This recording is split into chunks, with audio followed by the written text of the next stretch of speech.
Hello, everybody. I'm a practicing therapist and a doctoral student of psychology.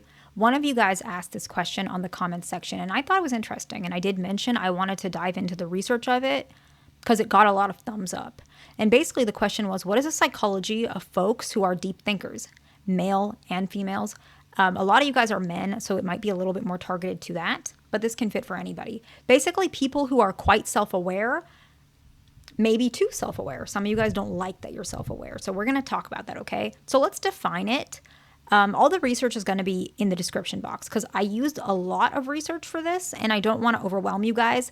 So I'm going to try and break it up because I know a lot of you guys don't have access, okay? Let's define deep thinking. This is based on research done in 2014, but there's a couple other research that is cited in this as well. Another one that kind of I got the definition from was 2011, both of them, okay? But particularly more the 2014 one, okay? An individual who's a deep thinker typically engages in deliberate, reflective, and analytical thinking. It usually starts deliberate, okay? They're usually seeking to understand underlying causes, patterns, and meanings rather than accepting superficial or immediate answers. And so they tend to be a little bit more independent in their thinking is how I perceive it, okay? Deep thinkers tend to examine their own thoughts and beliefs critically. We call this introspection, right?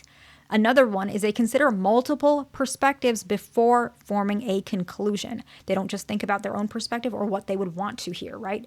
They're forming their own perspective slowly by looking at multiple perspectives, okay? They're taking their time. The next one is they actually tolerate ambiguity and complexity rather than preferring clear-cut or simple solutions. Often this will be that sometimes they take the path less chosen or they question things that a lot of people don't question. The next one is that they actually engage in slow, I would say effortless. It's like very natural is the best way I looked at it. And you can look at the research yourself. Reasoning rather than relying solely on intuition, actually. That one was pretty interesting to me because I feel like a lot of people think deep thinkers are completely intuitive. It didn't seem like it was both intuition and reasoning together, okay?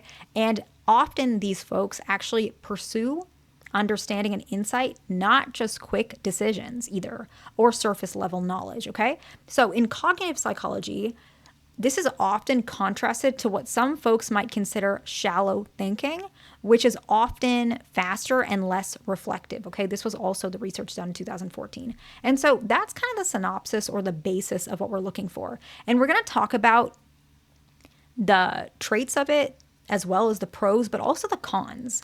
Because I think every individual who might be struggling in this way, it's both a good and a bad thing. But the comment that you made, the person who made this comment, you brought it in a form of a struggle. And so I wanted to look at it from both angles. How do you know if you're a deep thinker, first of all? I think it's a good thing, so please don't take this offensive. I appreciate folks who are deep thinkers. I like that, and I think it's a good thing. However, I understand if you don't want to be. The first one is that you actually are reflective, right? Introspection. We talked about that. Research 2014. Deep thinkers frequently examine their own thoughts, beliefs, and motivations, which is, I think, healthy. They engage in self-monitoring and metacognition, just like evaluating everything that's going on in their brain to critically not just create better ideas, but also develop a deeper understanding, if that makes sense, okay? The next one is analytical or abstract reasoning, okay?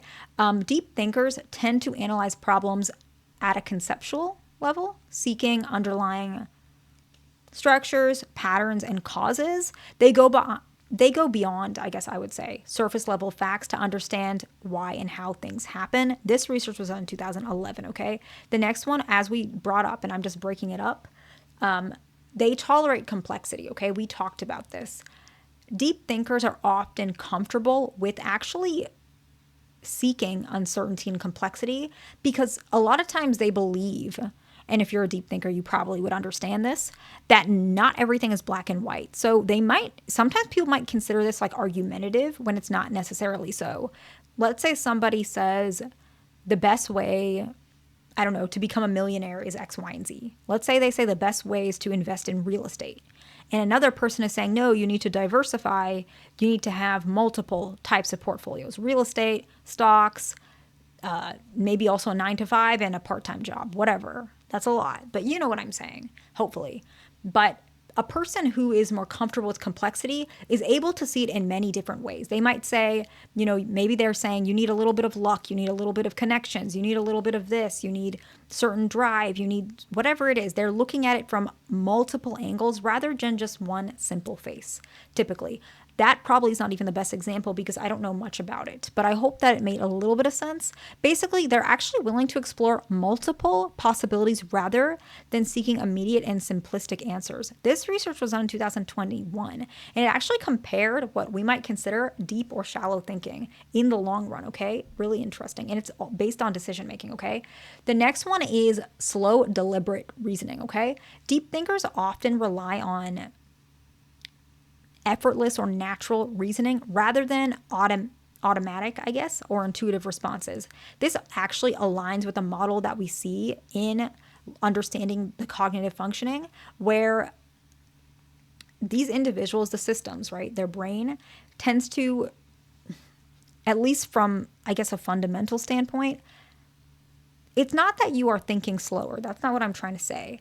But you're processing things at whatever speed it is processing, but you might go over a thought multiple times, even though it's effortless, to understand it in more detail. With other folks, they might have a thought and they might just let it go. Sometimes this can be challenging. This research was done in 2011, okay? The next one is that you're actually seeking insight or meaning, right?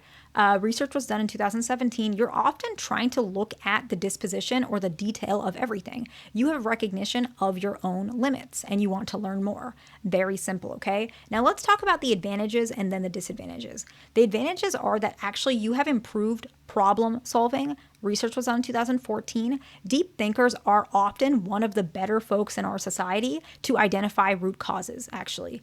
You are also better at anticipating consequences and generating creative solutions. So that's why I mentioned it's a good thing. We need people like this in society. So please don't feel like it's a bad thing. It is less common, but that doesn't mean it's a bad thing. It's a good thing. You guys tend to be better decision makers, right? Like we had mentioned, you engage in very deliberate reasoning, okay? Research was done in 2011. Now, this part is very interesting, and I think a lot of people don't like this about themselves, but I think it's a positive thing. A lot of these individuals from this research in 2017, we see that they actually tend to be a little bit more humble, and because they're open-minded, because they're able to challenge multiple facets of thoughts, they tend to be a little bit more humble. Deep thinkers can be seen as acknowledging their limits, and often this promotes openness. So this is actually a reduction of cognitive bias, which is a good thing. It's very healthy mentally from a psychological standpoint, okay? The next one is, this research was done in 2006. You guys actually have enhanced learning and knowledge retention. Deep thinkers do actually integrate new information with existing knowledge and they learn from it instead of reject something outright, which actually creates long-term retention. So in other words, you guys learn more efficiently, right? The next one is you tend to be more creative and actually you generate more insight based on new knowledge, okay? So you're exploring those multiple perspectives as we talked about. But that can also help you to generate your own ideas and have a novel sense of insights, okay? Instead of just relying specifically on what other people think about. This research was done in 1999. It's actually really interesting. So just because it's old doesn't mean it's not good. Really interesting, okay? But let's go ahead and talk about the challenges and then we're gonna wrap it up, okay? As we can probably guess, one of the challenges is analysis paralysis or overthinking. Research was done in 2006. Deep thinkers do often spend a lot of time analyzing situations and weighing alternatives, which can take time and sometimes can lead to stress and sometimes missed opportunities. The next one is you guys actually might have increased anxiety or what you might call worry. Research was done in 2008. The tendency to reflect deeply on potential outcomes. You also might engage in a lot of concepts of uncertainty, and sometimes you can be more prone to rumination because of that. I think a lot of you guys know that. The next one was done, this research was 2006. There was 2 approaches, but in the best way to describe this research is a lot of you guys who are deep thinkers might actually have a difficult time simplifying information, okay? That's the best way I can word it. I'm a little lost for words. it's almost like you might struggle to communicate ideas or focus on, I want to say essential details, but that's not the right way to word it. Sometimes you guys get caught up in the details. I really don't know how else to word it, but I think you guys will hopefully know what I'm talking about. Sometimes it may hinder collaboration and decision making in fast-paced environments because it's hard for you to simplify your process. Research done in 2006. The next one is you might be susceptible to decision fatigue. I have a lot of patients who struggle with this, very intelligent men and women, but they're struggling because what happens is they have this prolonged sense of deep reflection, which can actually lead to fatigue. Which direction should you go? Because you're likely, I guess in this way, it can reduce efficiency to some extent because you're going over and over towards a thought, and sometimes it may produce more errors over time. Research was done in 1998, but it doesn't mean that it's a bad thing necessarily, but it can be very difficult because you can just get tired with your thoughts. The next one is, I feel like, one of the most important ones. I think this is unfortunate, and it's not your fault, but it is true. A lot of folks who are deep thinkers, actually, there's a lot of social misunderstanding.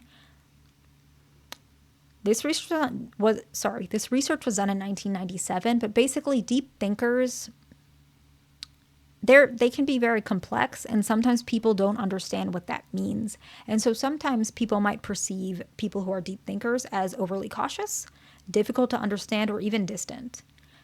This was just made for informational purposes. I'm not picking on anybody. I think everybody's different, and I appreciate that. I hope this video was helpful to somebody. Please like, subscribe. I'll see you in the next one.